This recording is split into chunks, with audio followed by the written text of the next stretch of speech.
on peut même calculer ça, l'annonceur aurait dû payer plus de 1 500$ supplémentaires pour obtenir, avec son ancien CPA, le même volume de conversion à la fin de cette période. Pas mal un bon budget qu'on préférerait mettre dans une bonne campagne, je pense qu'on est d'accord. Bonjour à tous et bienvenue sur Social Selling, le podcast dédié à la publicité sur Facebook, présenté par l'agence J7 Media. Mon nom est Antoine Dalmas et aujourd'hui, on va parler des derniers tests qu'on a rendus sur notre Escouade Facebook Ads. Si vous ne savez pas ce que c'est, l'Escouade, c'est une newsletter gratuite auquel vous pouvez vous inscrire dans les notes de l'émission qui vous donne chaque lundi une optimisation ou un test Facebook que vous pouvez allègrement répliquer, copier, dupliquer, faire ce que vous voulez avec pour améliorer vos résultats. Sachez deux choses, le prochain épisode parlera de notre méthode de scaling encore et le tout dernier épisode, celui qui sortira le 27 décembre, eh bien, on vous dévoilera le nouveau nom de Social Selling parce que dès 2024, on part en saison 2 et on va complètement remodeler la ligne éditoriale de Social Selling comme celle de No Pay No Play d'ailleurs. Donc, je vous encourage à vraiment être là parce que ça va être très important. Donc, dans cet épisode, je vais parler de l'escouade Facebook Ads que j'ai déjà introduit, mais je vais aussi un petit peu parler de la J7 Academy. Pour ceux qui nous découvrent, la J7 Academy, c'est un écosystème qui permet à des médias buyers de se former aux meilleures techniques qu'on connaît chez J7 Media, grâce à un Slack, grâce à une plateforme de formation, grâce à des workshops, etc. et qui vous permet de rester les meilleurs dans votre domaine parce qu'on le sait déjà, Facebook Ads, ça bouge pas mal et il faut être un peu à l'affût des dernières tendances. Donc, ça, c'était pour la petite introduction. Aujourd'hui, on va regarder les meilleurs tests qu'on a pu rendre dans l'escouade Facebook Ads au mois de novembre. Et dans cet épisode, je vais parler de 4 tests. Je vais parler d'une audience qui cartonne mois après mois et qu'on pensait enterrer peut-être. Je vais parler d'une étude menée sur les e-commerce de l'agence concernant du testing d'audience. Je vais parler d'un problème d'attribution qui peut totalement fausser vos résultats. Et je peux parler d'un test qui nous a permis de diminuer drastiquement, au moins d'une vingtaine de dollars, le coût par acquisition d'un annonceur. Et on va commencer d'ailleurs tout de suite avec ce test. Donc, nous sommes chez un infopreneur qui propose des formations pour entrepreneurs. Comme beaucoup d'infopreneurs, son objectif est de générer des leads pour, à moyen terme, générer des achats. Ça, c'est ce que probablement 80% ou 90% des infopreneurs font. Chez celui dont on va parler là tout de suite, c'est un petit peu différent. C'est même plus technique. En fait, il offre un livre gratuit en échange de 10$ pour vous le faire envoyer. Donc, en fait, vous ne payez seulement que le shipping. Ça nous offre deux grandes opportunités. La toute première, eh bien, on ne cherche plus un simple lead, mais un acheteur. Ce qui peut avoir une grosse différence en fin de parcours, comme on l'a maintes et maintes fois expliqué dans Social Selling comme dans les squads Facebook Ads, à savoir l'objectif de campagne que vous utilisez qualifie l'audience que vous recevez. Je cherche des acheteurs, Meta m'envoie des acheteurs. Je cherche des gens qui cliquent sur une pub pour se rendre sur une page, Meta va me trouver des gens qui vont faire ça, et pas nécessairement des acheteurs, etc. Donc déjà, on qualifie un peu mieux notre audience à long terme. Ok, et surtout, vu qu'on crée un client tout de suite, on le sait, on connaît cet adage, c'est moins cher d'aller rejoindre un client existant et de le faire réacheter plutôt que d'aller convertir ou de convaincre quelqu'un qui ne vous connaît absolument pas. Le deuxième grand avantage, c'est qu'en fait, son funnel, c'est un tripwire. Le tripwire, c'est, imaginons, vous arrivez sur une landing page qui vous dit « je vous offre ça contre 10$, vous l'achetez ». Et lorsque vous allez mettre votre carte, on vous dit « et au fait, est-ce que vous aimeriez aussi avoir ce contenu-là ?» Et ce contenu est un petit peu plus cher. Et l'idée, c'est d'augmenter la valeur, d'augmenter le panier d'achat moyen avec des produits qui sont pas très chers, mais qui, accumulés, peuvent arriver à 50, 100$, etc. Et c'est à peu près ce qu'on fait avec ce funnel. Et si je vous parle de ce funnel, c'est évidemment pas parce que c'est le test, non, loin de là, mais c'est surtout pour que vous compreniez un peu l'idée. Donc, sur le Ads Manager de ce client, ça fait 2-3 semaines que nos 2 campagnes qui font la promotion de ce livre, ça va pas très bien, ok ? On est à 34$ le coût par achat et c'est pas terrible du tout. Alors, on est hyper ouvert à être entre 10 et 15$ le coût par achat parce qu'on sait qu'on va vendre plus derrière. 34, ça commence à devenir compliqué. Par conséquent, on fait le choix de lancer, non pas une campagne, mais 2 nouvelles pour challenger la situation, ok ? La première est la suivante. On va tester la meilleure audience avec de nouvelles publicités issues de déclinaisons. Et quand je dis issues de déclinaisons, c'est-à-dire qu'on ne lance pas des tout nouveaux concepts. On lance des publicités déclinées de meilleures publicités qu'on a eues auparavant. Et la deuxième campagne, tester la meilleure publicité avec de nouvelles audiences. Sur la campagne test audience, on part avec 4 adsets, ayant chacun 10$ de budget par jour, ce qui est à peu près notre CPA qu'on cherche de base. Et on retrouve des audiences broad, des audiences à intérêt, des audiences lookalike. Pour l'autre campagne, on va tester des créatifs. On aura 4 audiences, 4 adsets, et ça sera à chaque fois la même audience, à savoir une lookalike 3% issue du Kajabi du client. Le Kajabi, c'est la plateforme de formation. Pour les infopreneurs, vous savez très bien de quoi je parle. C'est un peu la plateforme de formation sur laquelle vos clients vont arriver, vont regarder vos vidéos, vont acheter, etc., etc. Très vite, ces campagnes prennent en force et nous affichent des sacrés résultats.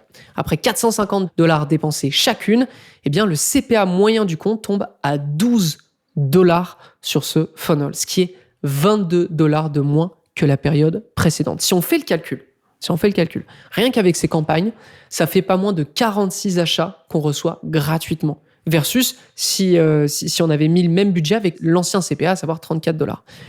L'annonceur, et on peut même calculer ça, l'annonceur aurait dû payer plus de $1 500 supplémentaires pour obtenir, avec son ancien CPA, le même volume de conversion à la fin de cette période. Pas mal un bon budget qu'on préférerait mettre dans une bonne campagne. Je pense qu'on est d'accord. Et ce qui est d'autant plus excitant, et je vous mets une petite photo pour ceux qui nous regardent sur YouTube, c'est que le succès de ces deux campagnes ont amélioré le CPA des deux premières. Sur l'ensemble du compte, le CPA a diminué de 71%. Et petit à petit, nous, très vite, on a passé le budget des anciennes campagnes sur les nouvelles pour augmenter leur force. Donc ici, je veux simplement réitérer 2 choses. La première, lorsque vous testez des trucs, isolez les variables. On avait une campagne qui voulait tester des publicités, ok, très bien. Donc on met la meilleure audience, on met pas 4-5 audiences différentes. Et on a une autre campagne qui voulait tester des audiences, très bien. Eh bien, on met la meilleure publicité pour le coup.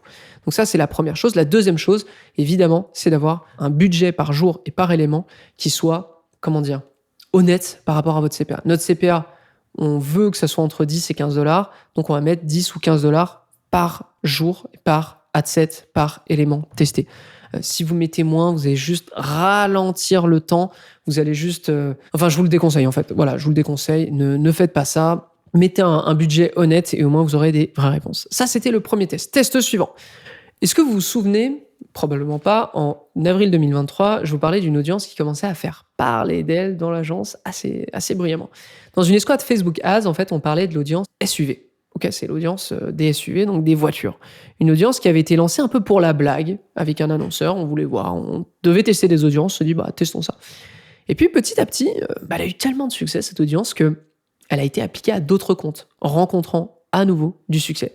Et le point commun entre tous ces annonceurs qui ont eu du succès avec cette audience, c'est qu'ils s'adressaient majoritairement à des femmes. Alors on aurait pu penser que l'histoire s'arrêterait après 1 ou 2 mois, le temps que finalement les performances diminuent et qu'on passe à une autre audience. Bien au contraire.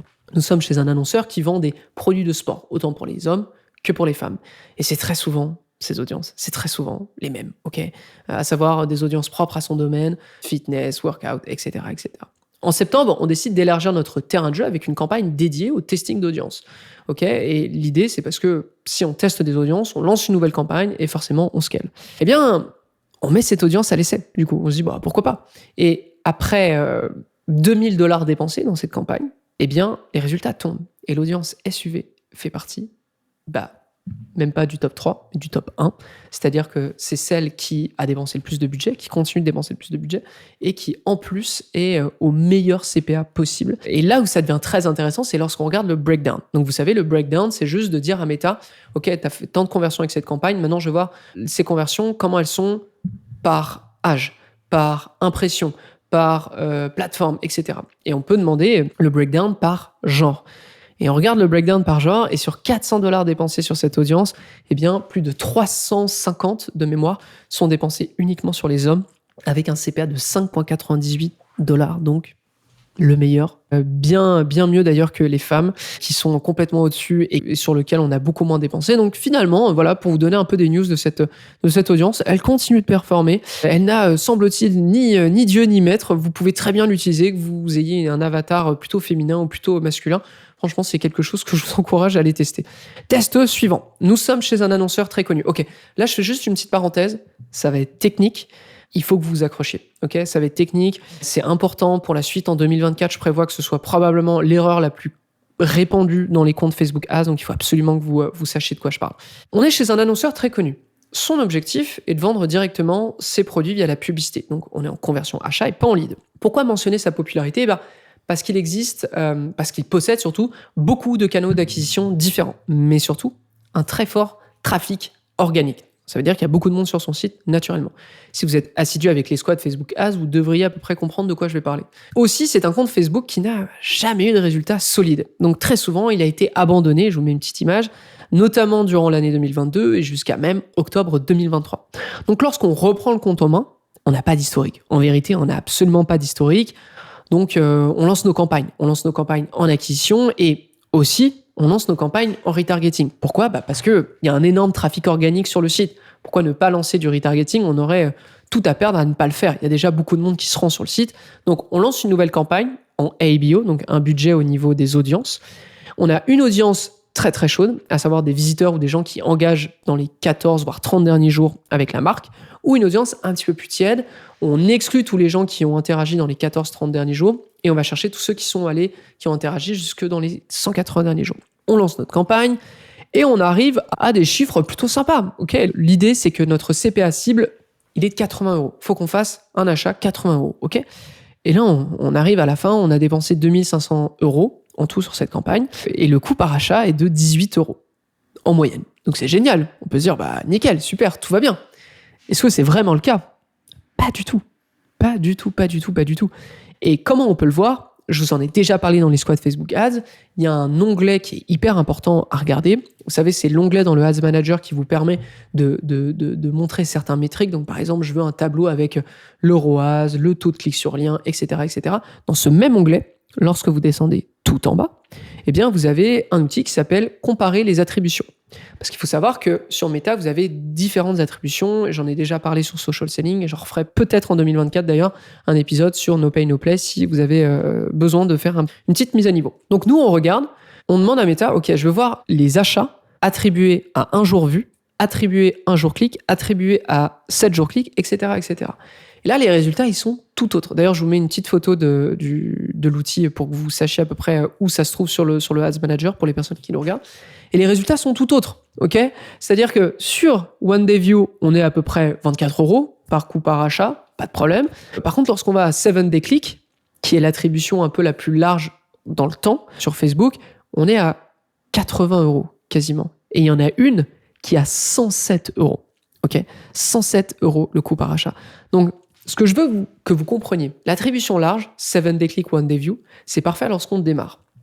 C'est très bien parce que ça vous facilite l'attribution, vous avez plus de chances de vous attribuer des ventes et vous avez plus de chances de rapidement avoir votre nombre de conversions pour ensuite sortir de la phase d'apprentissage, etc., etc. Le problème, c'est que sur ce genre de compte, mais nous, on n'avait pas de l'historique, on sait que, mais on n'a pas de l'historique, eh bien, c'est problématique. Pourquoi ? Parce qu'en fait, Meta va être bien trop gourmand sur ses performances, il va être bien trop gourmand sur son rapport.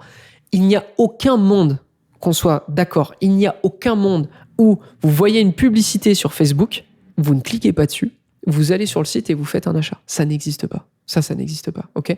Et globalement, c'est ce que Meta essaie de nous faire croire, en fait. Donc, très vite, après cette analyse, on se rend compte que finalement, notre audience très très large, eh bien, celle qui était à 107 $, on la coupe, c'est tout. Et on ne fait que travailler sur l'audience beaucoup plus chaude parce que au moins on est en dessous des 80 € de coût par achat. Après, c'est assez logique finalement parce que l'annonceur étant un assureur de véhicules, il est peu probable que son futur client passe plus de 30 jours à choisir son assurance avant de rouler sa voiture. Donc ça, c'est le premier point. Et le deuxième point, c'est que nécessairement, pour les prochaines campagnes avec cet annonceur, on ne passe que en 7 Day Click parce qu'on veut être certain que Meta aille chercher des gens qui cliquent sur nos publicités pour ensuite générer des achats. Et c'est quelque chose que vous devez faire si vous êtes en agence et que vous travaillez avec des annonceurs plutôt connus, des annonceurs qui ont d'autres canaux d'acquisition. Regardez toujours comment se répartissent les ventes parce qu'il est fort probable que Meta ne vous mente pas, entre guillemets, mais Meta vous donne de fausses informations ou des informations qui vont tronquer votre jugement. On passe au tout dernier test, et là, c'est issu de la J7 Academy, donc je vous le rappelle, notre écosystème pour Media Buyer en Facebook Ads. Dans la J7 Academy, j'ai réalisé une étude poussée sur l'année en cours sur des e-commerce, parce que ça fait presque 1 an qu'on fait du testing. Alors, on fait du testing de créatif, on fait du testing de titres, on fait du testing d'audience, etc. Et c'est là-dessus que se réalise mon étude. Je regarde un peu tout ce qui a été fait en testing d'audience pour des e-commerce sur les 12 derniers mois. Et avec plus de 200 000 $ dépensés uniquement sur du testing d'audience. Donc là, je vous parle vraiment pas de toutes les audiences, de toutes les campagnes. Je vous parle vraiment de campagnes qui ont été lancées dans le seul optique de tester des audiences. Okay, donc avec plus de 200 000 $ de dépensés, voici les découvertes que je fais. Quelle est la première audience, la meilleure audience ever? Bien, pour cela, je vais devoir vous donner un peu la répartition des dépenses qui ont été faites sur les audiences. La dernière audience, celle qui a reçu du moins le moins de budget, c'est l'audience broad, à savoir l'audience hyper large, critère d'intérêt, 0, on table un pays et puis c'est tout. On est à 8 000 $ dépensés. Ensuite vient l'audience lookalike, on est à 36 400 $ dépensés. Ensuite, l'audience intérêt, 50 500 $ de dépensés. Et bien la dernière, celle qui a la grande majorité du budget, qu'est-ce que ça peut être, cette audience? Eh bien, c'est l'audience Advantage Plus. Alors, je sais qu'en théorie, c'est pas vraiment une audience, ok? C'est une forme de broad, finalement. C'est juste un paramétrage, mine de rien. Mais son écart est tellement monstrueux avec l'audience broad. Je vous le répète, la Advantage Plus, elle a dépensé 116 000 $ en testing d'audience, quand la broad a dépensé 8 000. La différence est tellement énorme que je ne pouvais que les traiter séparément.